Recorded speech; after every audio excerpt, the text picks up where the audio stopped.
আজকে আমি প্রথমবার নারকেল কুড়লাম আর সকাল থেকে দিনটা কিভাবে কাটালাম সেটাই শেয়ার করব তোমাদের সাথে। তো চলো বেশি না বকে আজকের ব্লগটা শুরু করা যাক। সকালবেলা গেছিলাম বাবার মন্দিরে, বাবার মন্দির থেকে পুজো করে বাড়িতে আসার পরে বসে পড়েছিলাম বাবার প্রসাদ খেতে। এবার তোমরা হয়তো ভাববে বাবার প্রসাদে কি সবসময় শাকালু আর শসাই থাকে, অন্য কিছু কি থাকে না? না, অন্য কিছুও থাকে, কিন্তু আমি তো সব রকম ফল আবার খাই না, বেছে গুছে খাই। তো যখন শাকালু পেয়ারা একটু পছন্দের মতন কিছু থাকে মা আমার জন্য প্রসাদটা রেখে দেয়।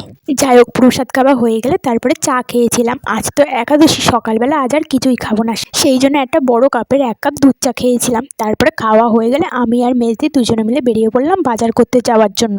মা বলেছে আজ একটু কুমড়ো নিয়ে আসে, দুপুরবেলা কুমড়ো রান্না হবে, তো অন্য দিনের জন্য আর কিছু নেবো না, আজকের জন্য যা লাগবে শুধু সেইটুকুই নেব।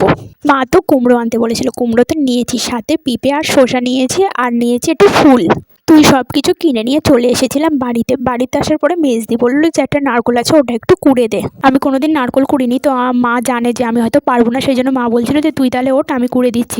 কিন্তু মেজদি মাকে বারণ করে দিল, বললো যে না, আজকে নারকোলটা ওই একটু কুড়ে দেখুক পারে কিনা। তো আমিও ভাবলাম ঠিক আছে, চেষ্টা করেই দেখি কেমন কি পারি। তো ওই ভাবনা চিন্তা করে বসে পড়লাম নারকোল কুড়তে। চলো একটু কমেন্ট পড়া যাক। দুষ্টু মেয়ে মিষ্টি আমার একটা ব্লগে কমেন্ট করেছে, বলেছে আমার খুব ভালো লাগে তোমার ভিডিও দিদি। তো থ্যাংক ইউ আমার ভিডিওগুলোকে দেখার জন্য আর এত সুন্দর কমেন্ট করার জন্য। এই যে তোমরা এত সুন্দর সুন্দর কমেন্ট করো, আমারও খুব ভালো লাগে।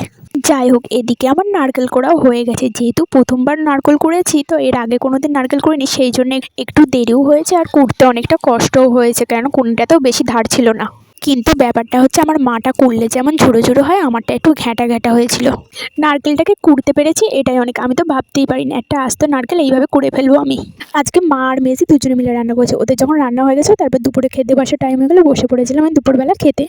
আজকে আমাদের রান্না হয়েছিল কুমড়ো, পেঁপে, কাঁচকলা, নারকেল কোড়া, বাদাম দিয়ে তরকারি, রুটি আর লুচি। আজকে তরকারিটা খেতে খুব সুন্দর হয়েছিল, আসলে ওই তরকারিটা আর প্রথমে লুচি করে গপুকে সেবাই লাগিয়েছিল, সেই জন্যই এত স্বাদ হয়েছিল। আমি লক্ষ্য করে দেখেছি ভগবানের জন্য যেসব রান্নাগুলো করা হয় সেগুলোরই স্বাদ বেশি হয়।